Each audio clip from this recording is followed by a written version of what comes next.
कांग्रेस की मीटिंग इस वक्त चल रही है और ये मीटिंग इसलिए महत्वपूर्ण मानी जा रही है कि सीट शेयरिंग को लेकर शायद कांग्रेस की इस बैठक में चर्चा हो सकती है। कांग्रेस की मीटिंग में खड़गे ने एक बयान दिया है, 2024 के लिए बूथ लेवल पर माइक्रो मैनेजमेंट करें। देश भर में 8 से 10 बड़ी रैलियां करेगी कांग्रेस। ओबीसी, एससी, एसटी और अल्पसंख्यक वोट पर ज्यादा ध्यान दें। एक दूसरे पर टिप्पणी करने से बचें कांग्रेस नेता, ये मल्लिकार्जुन खड़गे ने अपने ओपनिंग रिमार्क में कहा है। दरअसल कांग्रेस की बड़ी बैठक चल रही है और इस बैठक को 2024 के लिहाज से महत्वपूर्ण बैठक माना जा रहा है, क्योंकि एक तरफ कांग्रेस की क्या स्ट्रैटेजी रहेगी लोकसभा चुनाव में प्रचार प्रसार करने के लिए, बीजेपी पर अटैक बोलने के लिए, इस पर चर्चा की जाएगी। तो वहीं दूसरी ही तरफ सीट शेयरिंग को लेकर भी क्या कोई बात की जा सकती है, सीट शेयरिंग को लेकर भी क्या कोई चर्चा की जा सकती है, इस पर भी सभी की निगाहें बनी हुई हैं। मेरी सहयोगी इस वक्त विजयलक्ष्मी हमारे साथ जुड़ गई हैं। विजयलक्ष्मी, बैठक में क्या खास रहने वाला है या क्या महत्वपूर्ण चर्चा होगी जिससे इंडिया अलायंस का भविष्य भी तय हो सकता है? देखिए, आज क्योंकि 14 राज्यों के जो तमाम कांग्रेस पार्टी के महासचिव हैं या इंचार्जेस हैं, उनके साथ कांग्रेस के अध्यक्ष मल्लिकार्जुन खड़गे जो हैं वो मुलाकात कर रहे हैं और आज की बैठक में 2024 में कैसे तैयारी की जाए, कैसे 2024 का चुनाव जीता जाए, उसको लेकर के मंथन कांग्रेस का शीर्ष नेतृत्व कांग्रेस की तमाम राज्य इकाइयों के साथ कर रहा है। साथ ही भारत न्याय यात्रा, ये यात्रा एक ऐसे समय पर लॉन्च की जा रही है जब लोकसभा चुनावों का शायद अनाउंसमेंट हो चुका होगा। उस दौरान राहुल गांधी जो हैं देश के विभिन्न राज्यों से होकर गुजर रहे होंगे और आज की इस मीटिंग में शायद कांग्रेस का शीर्ष नेतृत्व अपने राज्य इकाइयों से एक सेंस भी लेगा कि किस राज्य में किस तरह का अलायंस जो है वो कांग्रेस पार्टी को करना चाहिए, क्योंकि अलायंस जो है एक बड़ा पेच है। तमाम जो राजनीतिक दल हैं इंडिया अलायंस के, जो दूसरे पार्टनर्स हैं, वो बहुत ज्यादा सीटें कांग्रेस को ऑफर नहीं करना चाहते हैं। मसलन वेस्ट बंगाल में इस तरह की खबरें आई कि ममता बनर्जी का कहना है कि 45% वोट शेयर उनका था। 2019 के चुनाव में 22 सीटें उन्होंने जीती थी और अब 2 से ज्यादा सीटें जो पिछले चुनाव में कांग्रेस ने जीती थी उससे ज्यादा देने के मूड में ममता बनर्जी नहीं दिख रही है। तो यहाँ पर लड़ाई कांग्रेस पार्टी को या नेगोशिएशन जो है कांग्रेस पार्टी को इंडिया अलायंस के बाकी घटक दलों से तो करना ही होगा, लेकिन साथ ही अपनी जो राज्य इकाई है उसके द्वारा उसकी जो एस्पिरेशन है उसको कांग्रेस पार्टी कैसे एड्रेस करेगी, ये भी एक बड़ा चैलेंज कांग्रेस के शीर्ष नेतृत्व के लिए होगा। मसलन जो नेशनल अलायंस कमेटी है उसने 10 सीटों का आंकड़ा यूपी के लिए तय किया था कि कांग्रेस पार्टी को 10 सीटें जो है वो मांगनी चाहिए अपने घटक दलों से, लेकिन जो कांग्रेस की राज्य इकाई है यूपी के तमाम नेताओं से जब आप बात करते हैं तो वो 50% यानी 40 सीटों से कम की बात नहीं करते हैं। राज्य इकाई मानती है कि कांग्रेस पार्टी को रिस्पेक्टेबल फिगर जो है वो कम से कम मांगना चाहिए, लेकिन वहीं नेशनल अलायंस कमेटी की जब बैठक होती है तो कांग्रेस को लगता है कि मजबूत चेहरे महज 10 से 12 सीटों पर ही हैं, उन्हीं सीटों पर जो है कांग्रेस को चुनाव लड़ना चाहिए। ये नहीं देखना चाहिए कि कितनी क्वांटिटी सीट्स की उनको मिलती है, बल्कि ये देखना चाहिए कि कितनी सीट्स पर वो विनेबल कैंडिडेट्स को जो है वो चुनावी मैदान में उतार सकते हैं। आज शाम को नेशनल अलायंस कमेटी जो है कांग्रेस पार्टी की, उसकी मीटिंग भी होगी मल्लिकार्जुन खड़गे के साथ जो कांग्रेस के अध्यक्ष हैं। उसमें रिपोर्ट जो है, जो एनएसी ने अपनी रिपोर्ट तैयार की है, तमाम राज्य इकाइयों से बात करके वो कांग्रेस के अध्यक्ष को सौंपेंगे और फिर उसके बाद कांग्रेस अध्यक्ष जो है तमाम नेताओं को जिम्मेदारी देंगे इंडिया अलायंस के बाकी घटक दलों के साथ कैसे नेगोशिएट करना है, किस राज्य में कितनी सीट पानी है, कितनी सीटों पर अपना दावा ठोकना है, इन तमाम बातों पर चर्चा कांग्रेस कर रही है और कांग्रेस की तरफ से जो डिमांड है वो भी कई राज्यों के सामने आ चुकी है खुलकर। अब वहां के जो रीजनल पार्टीज हैं वो कांग्रेस को कितना स्पेस देती हैं, ये देखना बहुत दिलचस्प होगा विजयलक्ष्मी, और इसी पर मंथन लगातार जारी भी है। इस बीच लोकसभा चुनाव 2024 के पास आते ही चुनावी गतिविधियां तेज होने लगी हैं। जैसे जैसे चुनाव पास आ रहे हैं वैसे ही विपक्षी दलों के इंडिया गठबंधन के बीच सीट शेयरिंग का मुद्दा जटिल होता जा रहा है।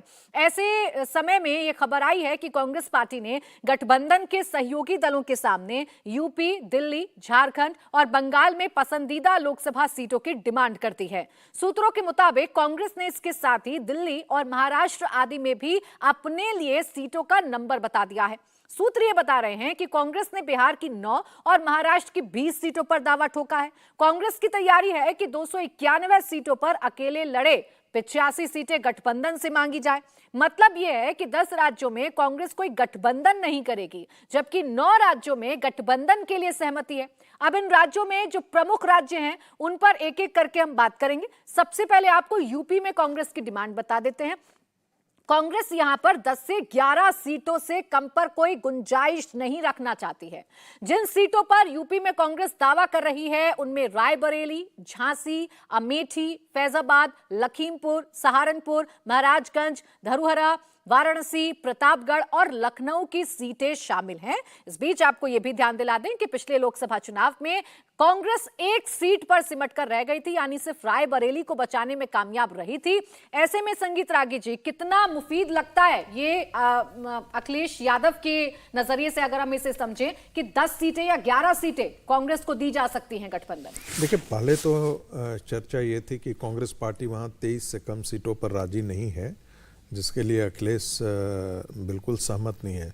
तो मुझे लगता है कि कांग्रेस ने जानबूझ करके इसको स्केल डाउन किया है, और ये जो 11 सीटें हैं, यदि उसमें वाराणसी और फैजाबाद को यदि जोड़ लें तो ये अच्छी तरीके से मालूम है कि वहाँ यदि गठबंधन दोनों साथ भी आ जाते हैं तो नहीं जीत पाएंगे। अभी के हालात ऐसे हैं।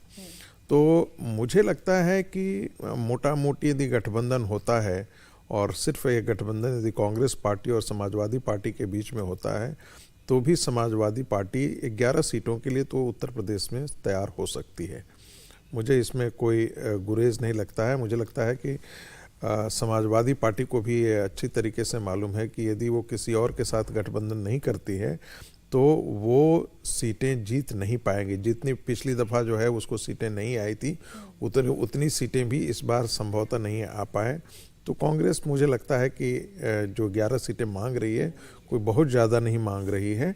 मुझे जो पहले अंदाज़ा था और जो चर्चा थी कि वो 23 सीटें मांग रही है।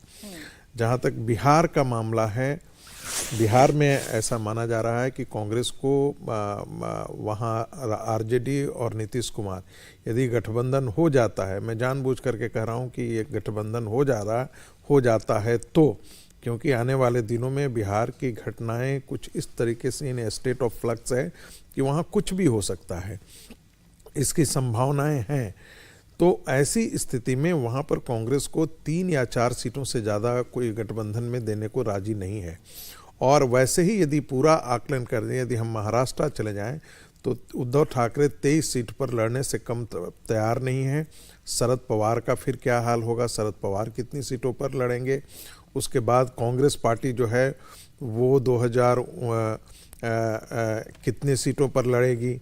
मुझे लगता है कि कांग्रेस वहाँ भी 10-12 सीटों से ज़्यादा कांग्रेस को वहाँ पे गठबंधन में लोग देने को राजी नहीं है, जैसी मुझे जानकारी है।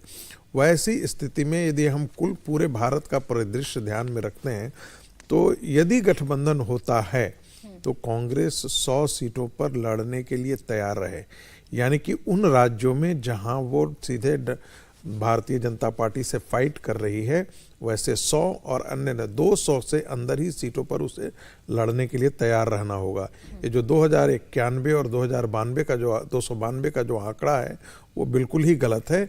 मुझे नहीं लगता है कि गठबंधन यदि होता है तो इतनी सीटें कांग्रेस को कोई देने के लिए तैयार होगा। पश्चिम बंगाल में हम यदि चले जाते हैं, पश्चिम बंगाल में मुझे नहीं लगता है कि कांग्रेस पार्टी को कोई 2 सीटों से ज़्यादा देने के लिए तैयार होगा यदि गठबंधन होता है। यदि ममता बनर्जी साथ आती हैं तब भी, यदि सीपीएम के साथ यदि गठबंधन होता है तो वहाँ जरूर ज़्यादा सीटों पर लड़ती हैं। लेकिन यदि तृणमूल कांग्रेस के साथ कांग्रेस पार्टी का गठबंधन होता है तो कांग्रेस को 2-3 सीटों पर ही संतोष करना पड़ेगा। दक्षिण के जहाँ राज्य हैं, मुझे लगता है कि केरला के अंदर इनका समझौता हो पाना बहुत ही असंभव है। केरला में और पश्चिम बंगाल में, केरला में खास करके मुझे नहीं लगता है कि इन दोनों के बीच में गठबंधन होगा। और सीपीएम, सीपीआई, कांग्रेस पार्टी और तृणमूल एक साथ आ जाएं पश्चिम बंगाल में, ये होना संभव कहीं से नहीं दिख रहा है, क्योंकि सीपीएम के जो बड़े लीडर हैं उन्होंने खुली घोषणा कर रखी है कि हम तृणमूल कांग्रेस के साथ किसी भी हालत में पश्चिम बंगाल में लोकसभा चुनाव में साथ नहीं जा सकते हैं। उनको ये अच्छी तरीके से पता है क्योंकि उनकी राजनीतिक जमीन जो है वो हमेशा के लिए, उनका जो राजनीतिक आधार है वो हमेशा के लिए वहाँ से खत्म हो जाएगा।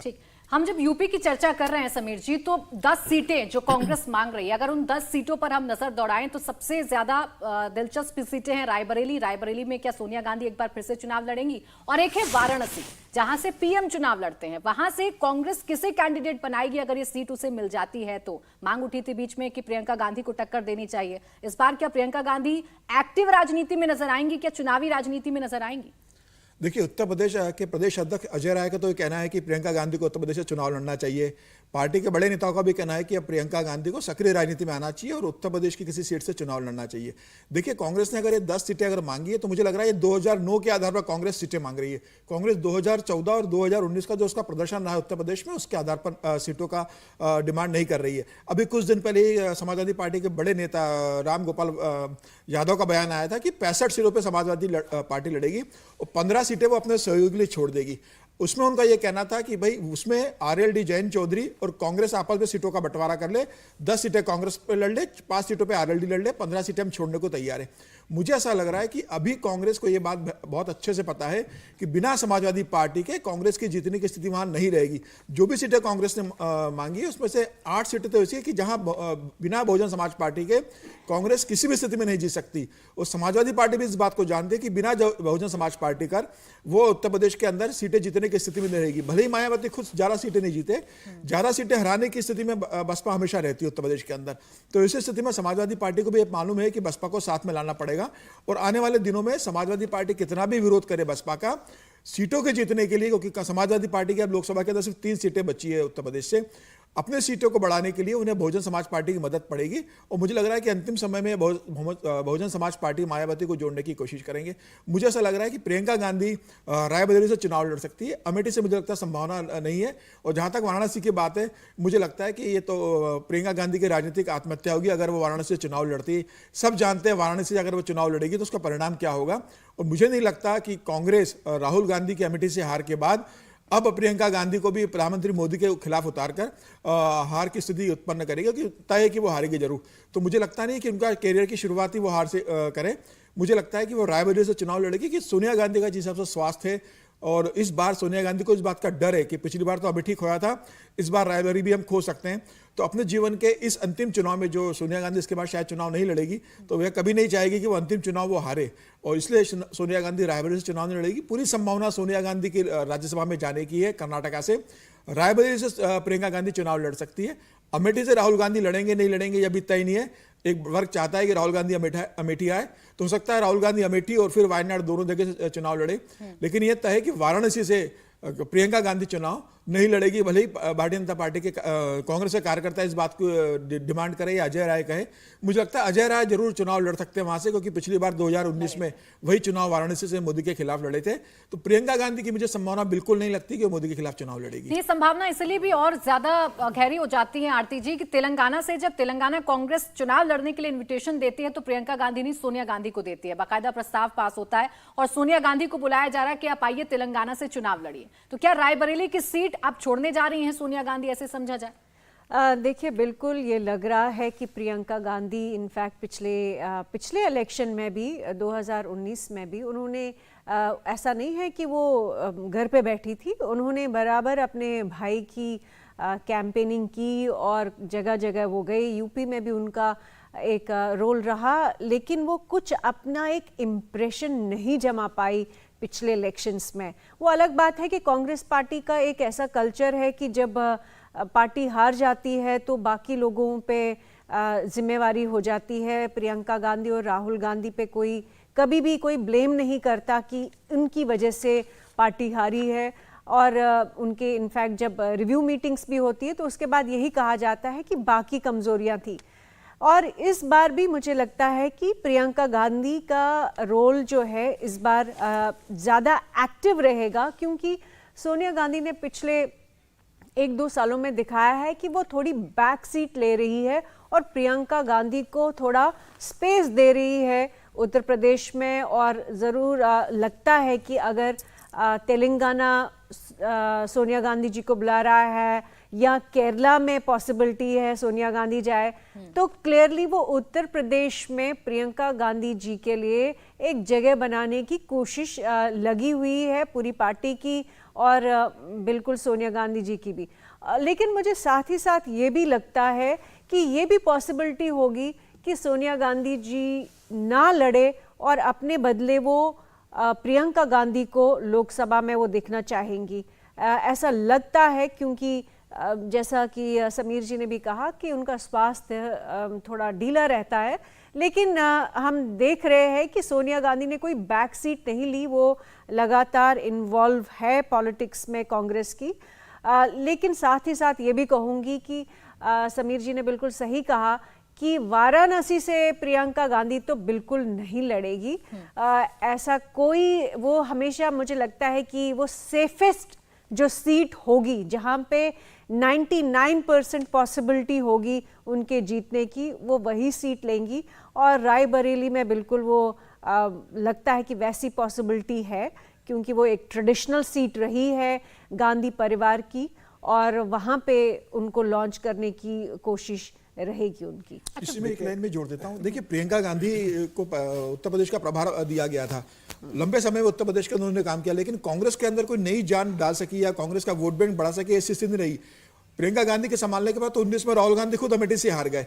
अब देखिए, प्रियंका गांधी से विड्रॉ कर लिया गया, वहां से अविनाश पांडे को उत्तर प्रदेश का प्रभार दे दिया गया है। प्रियंका गांधी के पास अभी उत्तर प्रदेश का प्रभार भी नहीं है। तो इसी स्थिति में कि जब वो जिस राज्य में वो लगातार 5 से 7 साल सक्रिय रही, 4 साल सक्रिय रही, उसके बाद वहां पार्टी को संगठन तो खड़ा नहीं कर सकी, अपने भाई की सीट वो बचा नहीं सकी। ऐसी स्थिति मुझे लगता है कि प्रियंका गांधी भी इस बात को जानते हैं कि उत्तर प्रदेश में अब कांग्रेस के लिए बहुत ज्यादा स्पेस नहीं है। भले ही प्रियंका गांधी लड़ ले, जो 2% और 2.5% का वोट बैंक है। दो राज्य जो बिहार और बंगाल, जहां 9 सीट बिहार में मांग रही है और बंगाल में 6 सीट मांग रही है, क्या इतने प्रभाव में है कांग्रेस के उसे इतनी सीटें बिहार और बंगाल में दी जा सकती हैं, जहां खासकर तेजस्वी यादव आक्रामक होकर अपनी राजनीति कर रहे हैं? देखिए, अगर बंगाल की बात करें तो बंगाल में कांग्रेस के पास ऑलरेडी 2 लोकसभा की सीटें हैं। 3 सीटों पे वो दूसरे नंबर पर भी रही थी। मुझे ऐसा लगता है कि ममता बनर्जी कांग्रेस को 2 सीटें ऑफर करेगी, लेकिन ममता बनर्जी ये भी जानती है कि पश्चिम बंगाल में कांग्रेस लेफ्ट को साथ में लेना चाहती है। इसी स्थिति में ममता बनर्जी ये कह सकती है कि भाई आपको मिलाकर और लेफ्ट को मिलाकर मैं 6 सीटें देती हूँ, आप आपस में सीटें बांट लीजिए, इससे ज्यादा मेरे पास गुंजाइश नहीं है। लेकिन ममता बनर्जी इस बात को भी जानते हैं कि कांग्रेस और लेफ्ट को छोड़कर वो चुनाव लड़ेगी, तो उसके लिए बहुत मुश्किल होगा। 2019 बीच में आपको रोक रही हूं, अभी अरविंद केजरीवाल ने प्रेस कॉन्फ्रेंस करके बीजेपी पर हमला बोला है, जिसका काउंटर बीजेपी कर रही है। सुधांशु त्रिवेदी प्रेस कॉन्फ्रेंस कर रहे हैं। देश की राष्ट्रीय राजधानी में सुपर स्पेशलिटी का कोई इंस्टीट्यूट या ऐसी कोई व्यवस्था या ऐसी कोई लैब बनाने के बजाय मोहल्ला क्लिनिक तक ही सोच सीमित थी, जो 75 वर्ष पूर्व भी थी। परंतु उसमें भी क्या हुआ, मीडिया में भी ऐसी रिपोर्ट्स हैं, कई स्वयंसेवी संगठनों ने भी इस विषय के ऊपर ध्यान आकर्षित किया था और जांच में भी आया कि एक दिन में 500 पेशेंट देखे गए हैं। अधिकतम संख्या 533 है, जबकि जो औपचारिक समय है मोहल्ला क्लिनिक का वो सुबह 9 बजे से 1 बजे तक है। अब आप इमेजिन करिए कि 9 बजे से 1 बजे तक 4 घंटे में कितने मिनट हुए, 240। और अगर 240 मिनट में किसी ने 533 पेशेंट देख लिए, इसका मतलब आधे मिनट में एक पेशेंट देख लिया, जिसमें एक पेशेंट का आना जाना, डॉक्टर का उसकी बात सुनना, असेसमेंट करना, जांच का पर्चा लिखना। महोदय, मैं कहना चाहता हूं कि जब त्योहारों के दिनों में बड़ी भीड़ होती है ना, तो आप जाते तो मंदिर में बड़ी भीड़ होती है, इतने सेकंड्स में तो व्यक्ति उस धक्का मुक्की में दर्शन भी नहीं कर पाता है, जितने में आपके डॉक्टर ने उसके दर्शन करके रोग को समझकर रोग का निदान समाधान सब लिख दिया।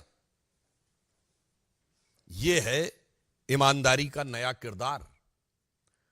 और टेक्निकली मैं पूछना चाहता हूं, यह वो सरकार है ना जिसने कहा था कि हम सीसीटीवी का पूरा जाल बिछा देंगे दिल्ली में, तो मोहल्ला क्लिनिक्स में सीसीटीवी है कि नहीं? और अगर हैं तो उन मोहल्ला क्लिनिक में उस डेट की सीसीटीवी फुटेज दिखाइए कि 533 लोग कहां लाइन लगाए हुए थे, क्योंकि मोहल्ला क्लिनिक तो छोटी छोटी स्पेसेस में है ना। तो 533 लोग अगर आए तो सीसीटीवी फुटेज में होना चाहिए ना। बस यही सब चीजें हैं जिसकी वजह से जांच की आंच से घबरा रहे हैं। और इसमें जो प्रोसीडिंग्स में बात आई है, मैं कोट करना चाहता हूं कि necessary discipline proceedings may be initiated against the project director OLS outsource lab services. महत्वपूर्ण बात यह है कि ये सरकारी एजेंसी नहीं कर रही है, ये सब आउटसोर्स है, यानी प्राइवेट एजेंसीज को जांच दे रखी है. And others of the OLS branch for non-compliance of the directions of the Honorable LG which could have led to the loss of exchequer. यानी अब यह संदेह है कि वहां वो मरीज ही नहीं थे जिनके नाम के ऊपर बिलिंग रेस करके टेस्टिंग करा दी गई. डिटेल्ड विजिट ही नहीं था. यही अंतर है. हमारे प्रधानमंत्री श्री नरेंद्र मोदी जी के द्वारा हर चीज डिजिटली ट्रांसफर होती है. इसीलिए ये लोग आधार का भी विरोध करते थे, क्योंकि यदि व्यक्ति का आधार कार्ड है और डिजिटली उसके अकाउंट में ट्रांसफर हो रहा है तो उसमें किसी भी प्रकार का झोल होने की संभावना नहीं है.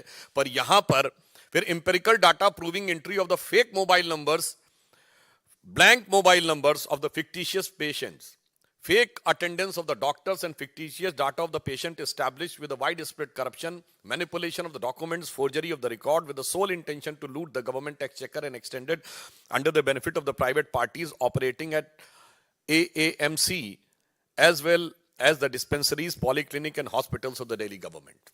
यानी अब ये बहुत साफ हो गया कि पहले आपने मोहल्ला क्लिनिक बनाई, फिर उसमें जांच, पहले मामूली जांच होती थी, फिर बड़ी जांच की व्यवस्था की, फिर वो सब आउटसोर्स कर दी.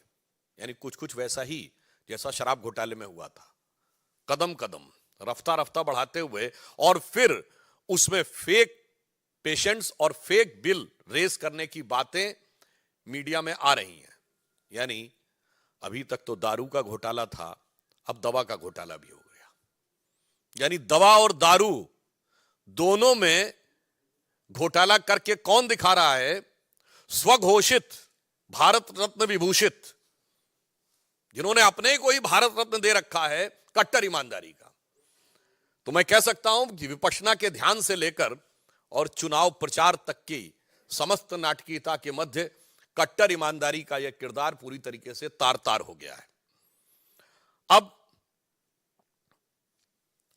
हम यह भी कहना चाहते हैं कि आज वो कहने का प्रयास कर रहे हैं, अभी उन्होंने प्रेस कॉन्फ्रेंस में कहा कि वो सीबीआई से सवाल पूछ रहे हैं. साहब, बवाली अब सवाली बन गए, जिन्होंने राजनीति की शुरुआत ही, अब ये मैं बवाली शब्द ऐसे नहीं कह रहा हूं, ये बताइए, आप सबने देखा था ना कि सीढ़ी लगाकर तार काट रहे थे, ये नेता का किरदार है. 26 जनवरी के दिन धरना कर रहे थे, यह जिम्मेदार राजनीतिक व्यक्तित्व का किरदार है.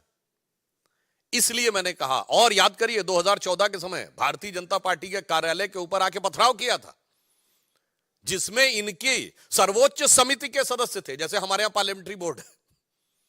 इसलिए मैंने कहा अब बवाली अब सवाली बन गए हैं, और सवाल किससे पूछ रहे हैं? जांच एजेंसी से.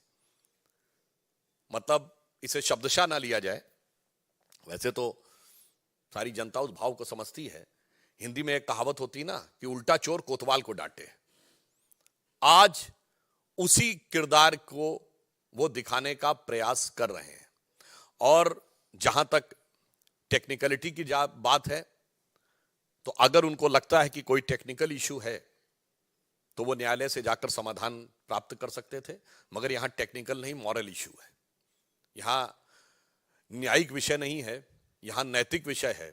और केजरीवाल जी का वहां जाने से बचना यह स्वतः प्रमाणित करता है कि उनको यह पता है कि वो इस जांच की आंच से बच नहीं सकते, क्योंकि के अरविंदन ने बाकायदा बयान दिया हुआ है अप्रूवर बनके कि उनकी उपस्थिति में इतने प्रतिशत से इतने प्रतिशत बढ़ाकर शराब घोटाले में कमीशन की बात हुई और उसके इस प्रकार के वितरण की बात हुई.